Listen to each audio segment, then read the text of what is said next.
So, by the time this comes out, everybody's gonna have their hands on Final Fantasy 15 already, including me. But until that time, I've decided to tide myself over with Final Fantasy 15 Brotherhood. Now, if you don't know what that is, it's a little collection of 5 15-minute animatics that Square commissioned to be made to sort of tie into the universe of the game. Basically, their purpose is to help you get to know the cast a little better, like give you some backstory on every single character, like who they are, what they do, what their relationships are to one another. And you know what? It's not bad, actually. Like, I liked it. It's not great, admittedly. It's definitely got some problems, but hey, it's a fun watch here and there, and especially got me to like Prompto, character I thought I was gonna hate.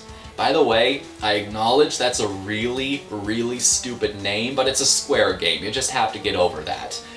The other thing it did for me is that it got me thinking about what other kinds of games that I'd love to see an anime adaptation of. And you know what? There are a bunch of them that immediately come to mind, like Freedom Planet, Dust and Elysian Tale, Dark Cloud 2, of course, Suikoden, Katamari Damacy, Persona... Wait! First-person shooters are fascinating to me. One of the reasons I love studying them is because I didn't grow up with the genre, and I missed out on a lot of what people consider the golden standard of FPS. Unreal? Nope. Duke Nukem? Nuh-uh. Perfect Dark? I played maybe 2 matches one time in high school during an end-of-semester party, but that was about it. I mean, the first time I really got into a first-person shooter was Team Fortress 2, and even that was a bandwagon I hopped on 2 years later than everyone else did. Needless to say, the fascination with so-called old-school FPS was something I never really understood. Until I played Doom 4.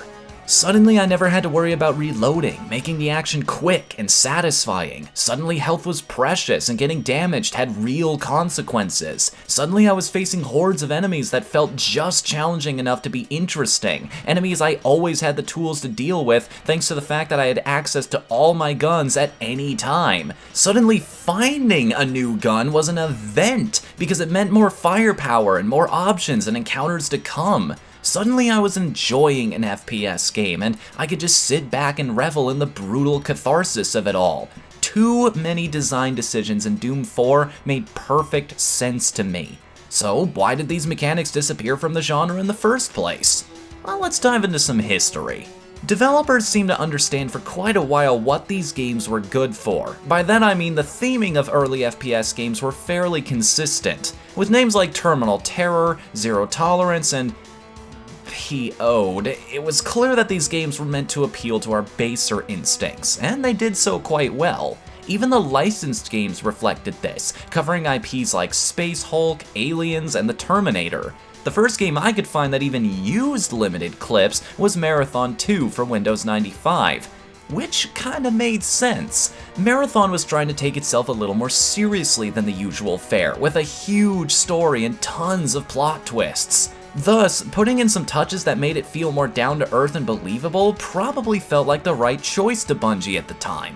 But if the later successes of games like Quake and Shadow Warrior were any indication, this approach wasn't quite ready to take off yet. As John Romero once put it, to me, one of the most powerful things about games is the story the player can put into it.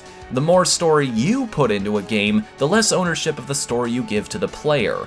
The less story you put in a game, the more the player feels like they can create their own. Which, by the way, only makes me feel even more confident about last week's forum.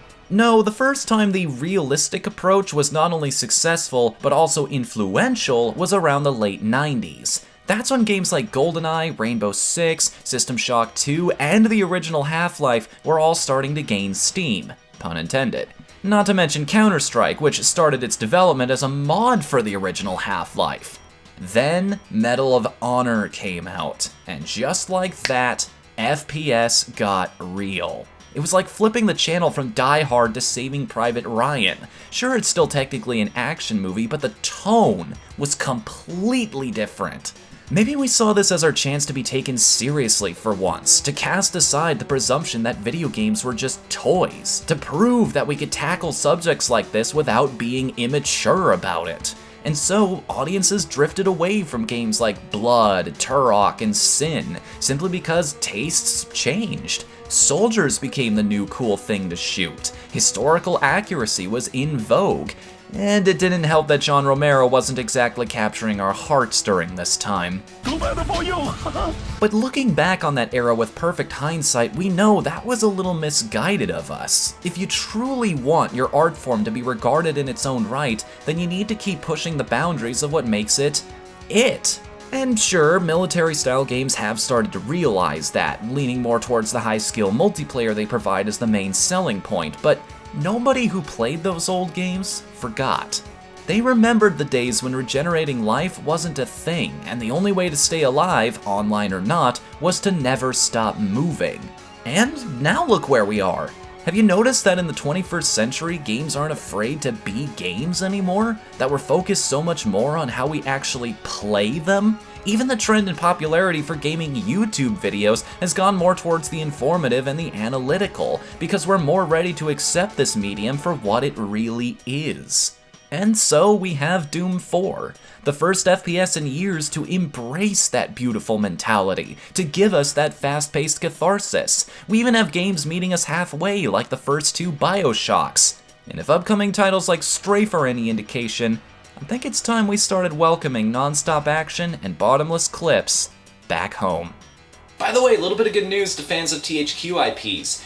Did you know that Darksiders The War Mastered Edition released a couple days ago? Or at least by the time this video comes out, it'll have been a couple days ago.